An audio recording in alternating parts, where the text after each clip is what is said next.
Hello students, unit number 5 database and security and transaction processing आपण बघत होतो. त्यामध्ये आपण आपला जो नेक्स्ट पॉईंट आहे तो आहे आता डेटाबेस बॅकअप, जो की आपण मागच्या लेक्चर्समध्ये पण बघितलं होतं. डेटाबेस बॅकअप काय आहे याचे इंट्रोडक्टरी पार्ट आपण या आधीच्या लेक्चरमध्ये बघितला होता. तर आता या लेक्चरमध्ये आपल्याला टाईप्स ऑफ डेटाबेस बॅकअप आपल्याला बघायचे आहेत आणि रिकव्हरी टेक्निक्स आपल्याला या लेक्चरमध्ये स्टडी करायचे आहेत. Okay, so first point is the types of database backup. There are two types of database backup. First one is the physical backup and second one is the logical backup. In the first part, physical backup is nothing but the backup of the physical files which are used in storing and recovering the database. Okay, so physical बॅकअपमध्ये काय आहे actually की ज्या physical files आहेत त्यांचं backup. आता physical files म्हणजे काही डेटा फाईल्स असतील, कंट्रोल फाईल्स असतील किंवा जे काही डेटा फाईल्सचे लॉग्स असतील, यांचं जे काही बॅकअप आहे ते सर्व फिजिकल बॅकअपमध्ये येतं. मीन्स थोडक्यात काय की ज्या फाईल्स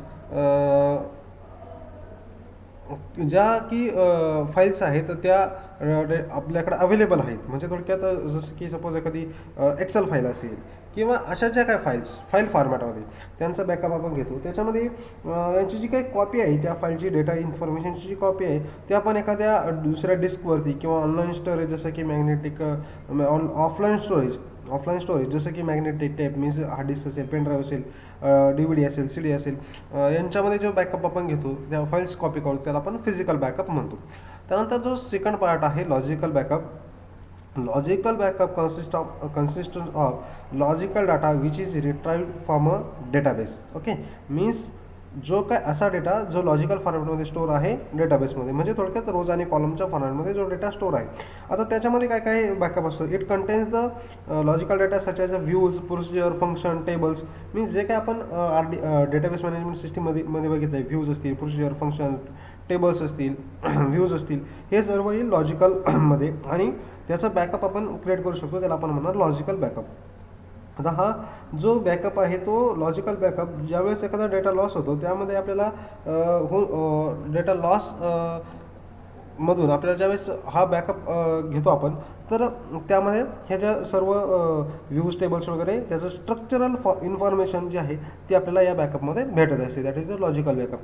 तर सो अशा पद्धतीने डेटाबेसचे दोन टाईप्स आहेत बॅकअपचे, फिजिकल बॅकअप आणि लॉजिकल बॅकअप. ज्याच्यामध्ये फिजिकलमध्ये आपण ॲक्च्युअल फाईलचा बॅकअप घेतो मॅग्नेटिक टेप्स किंवा आपलं लोकल डिस्कवर वगैरेवरती, आणि दुसरा आहे लॉजिकल बॅकअप ज्याच्यामध्ये आपला डेटाबेसचा म्हणजे जे काही व्ह्यूज, प्रोसिजर, फंक्शन्स, टेबल्स जे असतील त्यांचा लॉजिकली बॅकअप आपण घेतो. लॉजिकल बॅकअप ज्याच्यामध्ये स्ट्रक्चर आपण त्यांचं कॉपी करतो. Okay, so that is the physical backup and logical backup. त्यानंतर नेक्स्ट जो पॉईंट आहे तो आहे डेटाबेस रिकव्हरी. ठीक आहे, database recovery. So database can fail due to the some reasons like media failure, operation system failure, operating system failure, accidental damage आणि intentional damage to the database. Okay, so database का बरं fail होऊ शकतो हे आपण बघितलं, त्याचे causes पण आपण बघितले होते. सो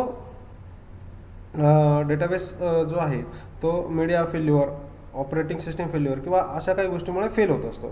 सो अशा वेळेस ज्यावेळेस डेटाबेस फेल होतो त्यावेळेस आपल्याला तो डेटा पुन्हा मिळवणं गरजेचं असतं. त्यामध्ये आपण एक पार्ट बघितला की बॅकअप पण आपण त्याचा करून ठेवू शकतो, पण जर त्यामध्ये अजून काही प्रॉब्लेम आले तर आपल्याला तो डेटा पुन्हा आहे त्या स्टेजला मिळवणं हे देखील महत्त्वाचं असतं. त्यालाच आपण डेटाबेस रिकव्हरी म्हणतो. So when database stop working due to the any above reasons, it's the responsibility of database administrator to recover the database using its backup files and restoration of the database into the state it was in before its failure. Okay, so मग database ॲडमिनिस्ट्रेटरला काय महत्त्वाचं आहे, काय करणार तर हा database पुन्हा रिकवर करणं. जर काही या कारणामुळे वरतीचे रिझन्स आपण बघितले, media failure, operating system failure, accidental damage आणि any other reasons that why the database was failure, अशा काही जे रिझन्स आहेत त्यांनी जर डेटा फेल्युअर आलं त्यामध्ये, तर डेटाबेस ॲडमिनिस्ट्रेटरला हा डेटा रिकवर करणं म्हणजे पुन्हा परत मिळवणं ते ही महत्त्वाचं टास्क असतं, इम्पॉर्टंट टास्क असतो. आणि त्यासाठीच ती जी काय टास्क असते त्यालाच आपण म्हणतो डेटाबेस रिकव्हरी.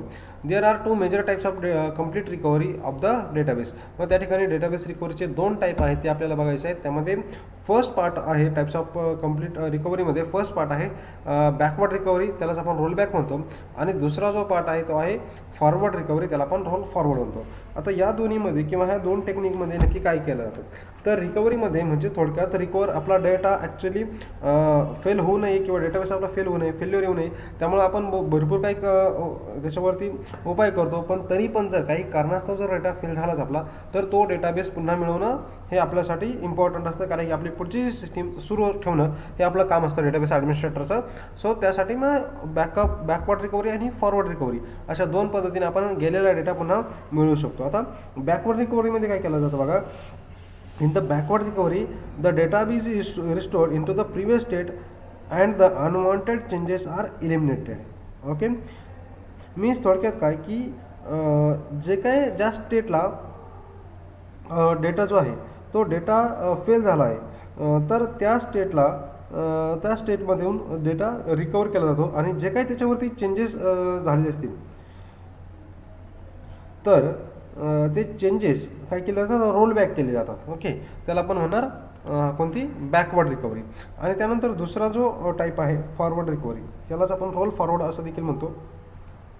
आता रोल फॉरवर्डमध्ये काय केलं जातं बघा. सपोज काही ट्रान्झॅक्शन आपण अप्लाय केलेत आणि ते ट्रान्झॅक्शन अप्लाय करताना जर काहीतरी फेल्युअर त्यामध्ये आलेला आहे, तर याच्यामध्ये काय केलं जातं, काही जे चेंजेस आहेत ते ॲज इट इज ठेवले जातात आणि जो डेटा आहे तो रिकवर केला जातो. म्हणजे थोडक्यात एक एक्झाम्पल जर आपण घेतलं, सपोज मी एक ट्रान्झॅक्शन करतो ज्याच्यामध्ये मी काय केलं आहे, 500 रुपीज ट्रान्सफर करतो. ओके, तर आता डेटाबेस फेल्युअर झाला तर काय केलं जाईल, रोलबॅक रिकव्हरीमध्ये ते 500 रुपये रोलबॅक, म्हणजे सपोज त्यामध्ये पहिला 500 रुपीजचा जर सपोज 2000 रुपीज जर बॅलन्स असेल तर ते 2000 रुपीज ॲज इट इज ठेवले जातील आणि तो डेटा बॅकअप केला जाईल, त्याला रोलबॅक म्हणतात. आणि रोल फॉरवर्डमध्ये काय केलं जाईल, जर ते ट्रान्सफर ती अमाऊंट झालेली आहे तर त्या ठिकाणी जे रिमेनिंग अमाऊंट आहे म्हणजे सपोज 1500 रुपीज ही त्या ठिकाणी ठेवून बाकीचा सर्व डेटा काय केला जाईल, बॅकअप केला जाईल. म्हणजे थोडक्यात त्याला म्हणणार आपण रोल फॉरवर्ड. म्हणजे changes if the changes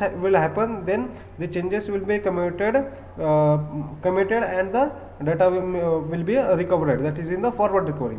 In the rollback recovery, the database was the rollback, okay, and then the recover. So अशा पद्धतीने 2 रोलबॅक टेक्निक्स होता. रिकव्हरी टेक्निक्स आपण बघितल्या, बॅकवर्ड रिकव्हरी आणि फॉरवर्ड रिकव्हरी, त्याच आपण रोलबॅक आणि रोल फॉरवर्ड देखील म्हणतो. ओके, त्यानंतर अशा पद्धती ह्या युनिटमध्ये आपण हे सर्व पॉईंट्स डिस्कस केले, स्टडी केले आहेत. आता यानंतर नेक्स्ट पार्ट आहे जो इम्पॉर्टंट क्वेश्चन्स. या युनिटवरती जे काही इम्पॉर्टंट क्वेश्चन्स आहेत त्यामध्ये तुम्हाला काही क्वेश्चन्स या ठिकाणी दिसतील.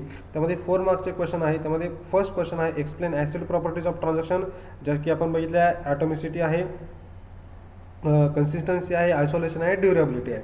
त्यानंतर डेटाबेस बॅकअप आहेत त्याचे टाईप. तर बॅकअप आपण बघितला आहे, बॅकअपवरती क्वेश्चन आहे. त्यानंतर स्टेट ऑफ ट्रान्झॅक्शन, जे काय आपण डायग्राम बघितली ट्रान्झॅक्शन स्टेटच्या, ॲक्टिव्ह स्टेट, त्यानंतर ॲबॉट आहे, त्यानंतर कमिटेड आहे, पार्शली कमिटेड आहे, फेल्ड आहे, या स्टेट आहेत.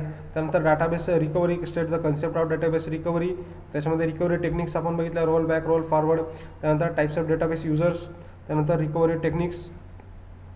त्यानंतर आहे डेटाबेस ॲडमिनिस्ट्रेटरचे रोल्स आपल्याला द्यायचे आहेत, काय काय डेटाबेस ॲडमिनिस्ट्रेटर करतो, कमेंट आणि रोलबॅक, सिंटॅक्स, ह्या ज्या कमेंट आहेत किंवा ह्या ज्या क्वेरीज आहेत त्या आपल्याला विथ सिंटॅक्स द्यायच्या आहेत. त्यानंतर सिक्युरिटी रिक्वायरमेंट्स, काय काय आपण बघितलं होतं की कोणत्या कोणत्या गोष्टीसाठी सिक्युरिटी गरजेची असते त्यावरती क्वेश्चन विचारला आहे. त्यानंतर आपल्याला ग्रँट अँड रिव्होकवरती क्वेश्चन्स आहेत बघा, ग्रँट आपल्याला आणि रिव्होक प्रिव्हिलेजेसवरती हा एक क्वेश्चन आहे. असे 4 मार्क्सचे क्वेश्चन याच्यामध्ये दिलेले आहेत. त्यानंतर 6 मार्क्सचे क्वेश्चन जर ह्या युनिटमध्ये बघितले आपण तर डेटाबेस प्रिव्हिलेजेसवरतीच क्वेश्चन आहे, डेटाबेस प्रिव्हिलेजेस, ग्रँटिंग अँड रिव्होकिंग. त्यानंतर त्याचवरती पुन्हा ग्रँट अँड रिव्होक आणि रिमूव्ह प्रिव्हिलेजेस करण्यासाठीचा क्वेश्चन आहे एक, SQL कमांड त्यासाठी राईट करायचे आहे. पुन्हा ग्रँट अँड रिव्होकवरतीच कमांड आहेत, Grant create, select, insert, update, delete. Means थोडक्यात ग्रँट अँड रिव्होक हा जो पार्ट आहे याच्यावरती जास्त क्वेश्चन आहेत. ट्रान्झॅक्शन स्टेटवरती क्वेश्चन्स आहेत. अशा पद्धतीने हा जो युनिट होता, युनिट नंबर 5, तो या ठिकाणी संपलेला आहे. जर तुम्हाला यामध्ये काही प्रॉब्लेम्स असतील तर तुम्ही नक्कीच विचारू शकता, कमेंट करू शकता.